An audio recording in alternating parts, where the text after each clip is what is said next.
সুপ্রিয় দর্শক বন্ধুরা, আসসালামু আলাইকুম। দেখে নিশ্চয়ই বুঝতে পারছেন এই কাবাবগুলো কতটা সফট আর জুসি হয়েছে। আজকের এই চিকেন শিক কাবাবগুলো খেতেও কিন্তু দারুণ মজার হয়েছিল। আর সাথে থাকছে নরম তুলতুলে তন্দুরি রুটির রেসিপি। এই রুটিগুলো আমি ইফতারের ৩-৪ ঘন্টা আগে বানিয়েছিলাম, কিন্তু এটা যখন ইফতারিতে আমি পরিবেশন করছিলাম এটা এত বেশি সফট ছিল যে কি বলবো, অসাধারণ। ইনশাল্লাহ পুরো পরিবার চেটে পুটে তৃপ্তি নিয়ে খাওয়ার মতো রেসিপি হবে আজকের recipe. A to Z tips সহ আজকে শেয়ার করব, তাই অনুরোধ করব না টেনে পুরো ভিডিওটি দেখার জন্য। আমি এখানে বড় সাইজের একটা মুরগির বুকের অংশ নিয়েছি। দেখতে পাচ্ছেন এরকম বড় 2 টুকরা হাড় ছাড়া ব্রেস্ট পিস নিয়েছি। আর এগুলো যেহেতু আমি কাটার পরে আর ধুবো না, তাই আগে থেকেই ভালো করে ধুয়ে নিয়েছি। এখানে আনুমানিক 500 থেকে 600 গ্রামের মতো মাংস হবে। এবারে আমি একটা ধারালো ছুরির সাহায্যে এটাকে পাতলা পাতলা স্লাইস করে কেটে নিব। একটু লক্ষ্য করলে বুঝতে পারবেন এটা আমি কিভাবে কাটছি। তবে আপনি যদি অপেক্ষাকৃত বেশি পাতলা করে কাটেন তাহলে আবার ম্যারিনেট করার সময় এটা ছিঁড়ে যেতে পারে। তাই খুব বেশি পাতলা করব না, আবার একদম বেশি মোটাও করব না। ঠিক এভাবে করেই আমি এই 2 টুকরা মুরগির মাংসই কেটে নিলাম। মাংস কাটার পরে আর না ধোয়াই ভালো, তাহলে দেখা যায় যে মাংসের গায়ে অনেক বেশি পরিমাণে পানি লেগে থাকতে পারে। এবারে আমি একটা বড় বাটির মধ্যে নিয়ে নিলাম। আমি এখানে স্বাদমতো লবণ এবং 1/4 চা চামচের মতো বেকিং সোডা দিয়েছি, এবং কেন দিয়েছি সেটা পরে বলছি। এরপর আমি লেবুর রস দিয়ে দিয়েছি 2 টুকরা, আনুমানিক 1 টেবিল চামচের মতো হবে। আর তারপরে ম্যারিনেট করে রেখে দিব 5 মিনিটের জন্য। এটা কারণ হচ্ছে লেবু, বেকিং সোডা এবং লবণ একসাথে করে এভাবে মাখিয়ে রাখার পরে এই ব্রেস্টের টুকরোগুলো অনেক বেশি সফট জুসি হবে এবং খেতেও কিন্তু অনেক বেশি মজার হবে। কেননা আমরা সবাই জানি যে মুরগির বুকের মাংসগুলো একটু শক্ত টাইপের হয় এবং আঁশগুলো একটু মোটা টাইপের হয়। এবার আমি 5-7 মিনিটের মতো রেখে দিচ্ছি। আর এবারে আমি এখানে নিয়েছি 1/3 কাপের মতো টক দই এবং 1/3 কাপ নিয়েছি ভাজা পেঁয়াজ, অর্থাৎ পেঁয়াজ বেরেস্তা। তারপরে একত্রে আমি একটু মিহি করে ব্লেন্ড করে নিলাম। তারপরে এটা আমি মাংসের সাথে দিয়ে দিচ্ছি। তারপরে আমি দিচ্ছি 2 টেবিল চামচ একসাথে বেটে নেওয়া আদা রসুন বাটা। 1 টেবিল চামচ দিচ্ছি লাল মরিচের গুঁড়া, তবে আপনারা আপনাদের পছন্দ মতো অথবা ঝালের টেস্ট বুঝে বাড়িয়ে বা কমিয়ে দিতে পারেন। 2 চা চামচ দিচ্ছি জিরার গুঁড়া, আর গরম মশলার গুঁড়া দিচ্ছি 2 চা চামচ। এই গরম মশলাটা আমি বাজার থেকে কিনে এনেছি, অর্থাৎ বাজারে যে প্যাকেটের মশলাটা পাওয়া যায় ওই গরম মশলাটাই দিয়েছি, চাইলে ঘরেও তৈরি করে নিতে পারেন। তারপরে আমি এখানে খুব সামান্য পরিমাণে একটু রেড ফুড কালার দিয়ে দিচ্ছি। এটা একেবারেই অপশনাল, রং খাবারের টেস্টে কোনো পার্থক্য করবে না, এটা শুধুমাত্রই দেখার সৌন্দর্যের জন্য এটা একটু লাল করবে, এটাই, আর কিছুই না। আপনারা চাইলে এটা বাদ দিতে পারেন। 1 প্যাকেট ম্যাগি মশলা দিয়ে দিচ্ছি, এটাও অপশনাল, তবে দিলে টেস্ট অনেকটাই বেটার হবে। এবারে সব কিছু আমি হাত দিয়ে খুব ভালো করে মাখিয়ে নিলাম। এই কাজটা অবশ্যই হাত দিয়েই করবেন। সত্যি বলতে এত সুন্দর একটা স্মেল ছড়াচ্ছে মাংসের থেকে, আমার কিন্তু কাঁচাই খেয়ে ফেলতে ইচ্ছে করছে।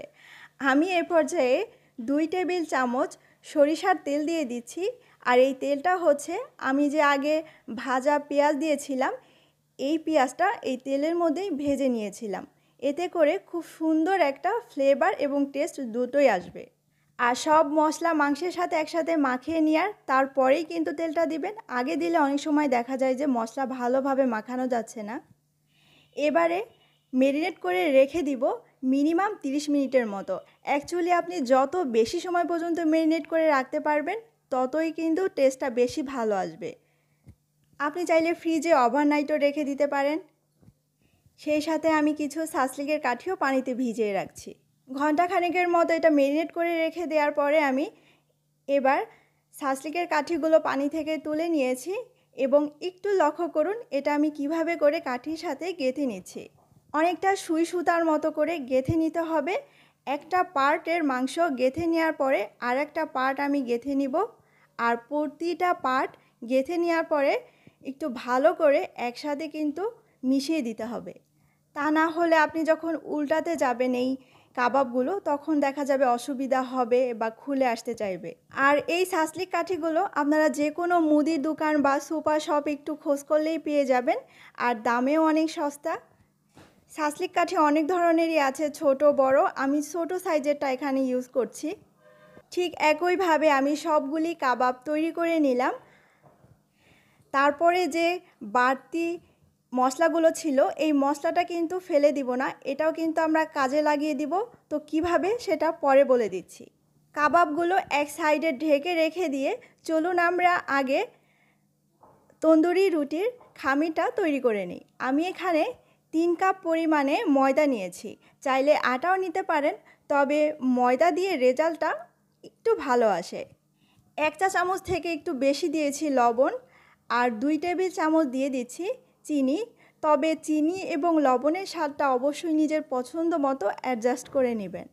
বেকিং সোডা দিয়ে দিচ্ছি 1/2 চা চামচ থেকে একটু বেশি, আর টক দই দিয়ে দিচ্ছি 1/2 কাপ পরিমাণ। টক দই এবং চিনি থেকে অনেকটাই পানি ছাড়বে, তাই আমাদেরকে এবার একটু বুঝে শুনে অল্প অল্প করে পানি অ্যাড করতে হবে। একবারে ধপাস করে পানি দিয়ে ফেলা যাবে না, তাহলে খামির তৈরি করতে আমাদের অসুবিধায় পড়তে হবে, আবারও ময়দা অ্যাড করতে হবে। তবে খামিরটা অনেকটাই সফট হবে। যতটা বেশি সফট করে আমরা খামিরটা তৈরি করতে পারবো, রুটিগুলো ততটাই কিন্তু নরম তুলতুলে হবে। খামির মাখিয়ে নেওয়ার এ পর্যায়ে আমি 2 টেবিল চামচ তেল দিয়ে দিচ্ছি, আর একটা বোর্ডের উপরে একটু তেল মাখিয়ে এবার একটু ভালো করে আমি মথে নিব, আর সেই সাথে একটু ময়দাও অ্যাড করে দিব প্রয়োজনে। এভাবে 4-5 মিনিটের মতো একটু মথে নিব। এ পর্যায়ে অনেকটা স্টিকি মনে হবে, এতে কিন্তু খুব বেশি চিন্তার প্রয়োজন নেই। তবে অতিরিক্ত স্টিকি মনে হলে একটু তেল এবং ময়দা অ্যাড করে দিতে পারেন। 3-4 মিনিটের মতো মথে নেওয়ার পরে আমি হাতে একটু তেল মাখিয়ে এটা ঢেকে রেখে দিব এক সাইডে। এ সময় অনেকটা স্টিকি মনে হলেও এটা পরে কিন্তু ঠিক হয়ে যাবে। এই ফাঁকে আমরা কাবাবগুলো তৈরি করে নিব। আমি চুলাতে একটা ননস্টিক প্যান বসিয়ে দিয়েছি, এর মধ্যে আনুমানিক 2-3 টেবিল চামচের মতো সরিষার তেল দিয়ে দিচ্ছি। চেষ্টা করবেন সরিষার তেল দিয়েই করতে, তাহলে টেস্টটা আরও বেশি ভালো আসবে। তবে আপনারা চাইলে সয়াবিন তেলও দিতে পারেন। আমার এখানে টোটাল 6টা কাবাব হয়েছে। আমি 2 ব্যাচে 3টা করে ভেজে নিচ্ছি। তারপরে ঢেকে দিচ্ছি এবং চুলার আঁচটা মিডিয়ামেই রাখবো। প্রথম দিকে যদি আপনি চুলার আঁচটা কমিয়ে দেন, তাহলে মাংস থেকে অনেক বেশি পানি ছেড়ে দিবে, আর সেই পানিটা টেনে নিতে নিতে এই কাবাবটা অনেক বেশি ড্রাই হয়ে যেতে পারে। তাই চুলার আঁচটা প্রথমেই মিডিয়ামে কিংবা মিডিয়াম থেকে একটু বাড়িয়ে দিবেন, আর 4-5 মিনিট পরে চুলার আঁচটা একটু কমিয়ে দিবেন। আমি 5-6 মিনিট পরে এটা ঢাকনা থেকে তুলে সাইডের তেলগুলো উপরে একটু ব্রাশ করে দিয়েছি। উল্টে পাল্টে 7-8 মিনিটের মধ্যেই হয়ে যাবে। আমি সবগুলি তৈরি করে নিলাম, আর এবারে এই প্যানের মধ্যে আমি এই মশলাটা দিয়ে দিচ্ছি। প্রয়োজনে যদি তেল লাগে আর একটু তেল দিতে পারেন, তবে আমার এখানে তেলের প্রয়োজন নেই, তাই আমি আর তেল দেইনি। আর যদি লবণের প্রয়োজন হয় লবণও দিতে পারেন। আমি যেই বাটিতে মশলাটা মাখিয়ে রেখেছিলাম, সেই বাটি ধুয়ে খানিকটা পানি দিয়ে দিচ্ছি, আর সেই সাথে আমি চুলার আঁচটা কমিয়ে দিয়ে 4-5 মিনিটের মতো এই মশলাটা কষিয়ে নিব। তাহলেই কিন্তু তৈরি হয়ে যাবে ভীষণ মজার কাবাব মশলা। আর এই মশলা দিয়ে আপনি রুটি, পরোটা যাই বলুন না কেন, খেতে অসম্ভব মজা লাগে। ব্যাস, এটা হয়ে গেছে, এবার নামিয়ে নিচ্ছি। এবারে আমি দেখিয়ে দিচ্ছি আমরা যে তন্দুরি রুটির খামিটা রেডি করে রেখেছিলাম, এটা কিন্তু এখন খুব সুন্দরভাবে সফট হয়ে গেছে। আর দেখেন, এখন কিন্তু আর কোনো স্টিকি ভাব নেই। আর খামির এমন সফট করে তৈরি করার কারণে কিন্তু আমাদের এই রুটিগুলো অনেক বেশি সফট হবে এবং দীর্ঘ সময় পর্যন্ত সফট থাকবে। একটা লেচি নিয়ে নিচ্ছি এবং বাকিগুলো একটা ঢাকনা দিয়ে ঢেকে রাখবো, যেন উপরটা ড্রাই না হয়ে যায়। এবারে আমি রুটির মতো করে বেলে নিচ্ছি। খুব বেশি মোটা করব না, আবার খুব বেশি পাতলাও না। গ্যাসের চুলায় আমি একটা তাওয়া বসিয়ে দিচ্ছি। এটা নর্মাল সিলভারের তাওয়া। এর পরিবর্তে আপনারা চাইলে লোহার তাওয়া ইউজ করতে পারেন, তবে কোনোভাবেই কিন্তু ননস্টিকের তাওয়া এখানে ইউজ করা যাবে না। আমি রুটিটা নিয়ে নিলাম, আর এর উপরে পর্যাপ্ত পরিমাণে পানি দিয়ে দিচ্ছি। পানিটা এখানে ছিটিয়ে দেওয়া যাবে না, বেশ খানিকটা পরিমাণে পানি দিতে হবে, যেন উপরটা কাদা কাদা হয়ে যায়। পানি মাখিয়ে নেওয়ার পরে যদি আপনার হাতে খুব বেশি ভিজা ভিজা থাকে তাহলে হাতটা একটু মুছে নিতে পারেন। আর তারপরে আমি হাত দিয়ে এটাকে ধপাস করে দিয়ে দিলাম। হাতের তালুতে নিয়ে মাঝ বরাবর দিয়ে দিবেন, তাহলেই হয়ে যাবে। আর সাইডটা এভাবে একটু চেপে চেপে দিবেন যাতে করে তাওয়ার গায়ে ভালোভাবে আটকে থাকতে পারে। যখন উপরটা ফুলে আসবে তখন উল্টে পাল্টে সব দিকে ঘুরিয়ে ঘুরিয়ে একটু ছেঁকে নিলেই দেখবেন তৈরি হয়ে যাবে কত সুন্দর তন্দুরি রুটি। আমি গ্যারান্টি দিয়ে বলছি, এই রেসিপি ফলো করে যদি আপনি বাসায় তন্দুরি রুটি তৈরি করেন তাহলে আর হোটেল বা রেস্টুরেন্ট থেকে কখনোই কিনে খেতে ইচ্ছে হবে না। এটা এত বেশি মজার।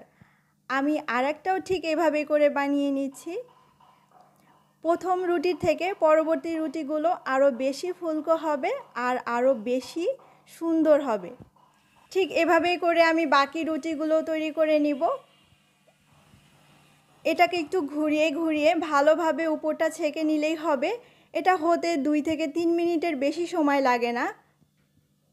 আর তারপরে নিচ দিয়ে একটু খোঁচা দিলেই দেখবেন ইজিলি এটা উঠে আসবে। দেখলেন তো কত সহজ। রুটিগুলো সত্যি ভীষণ নরম হয়েছিল। এই কাবাব রুটিগুলো আরও বেশি জমিয়ে দিতে সাথে ছিল কাঁচামরিচের সস, দই শসার রায়তা এবং বরফ ঠান্ডা টক দইয়ের লাচ্ছি। অনেকগুলো লাচ্ছির রেসিপি আমার চ্যানেলে আছে, আর সেই সাথে রায়তা রেসিপি এবং কাঁচামরিচের সসের রেসিপিও আছে।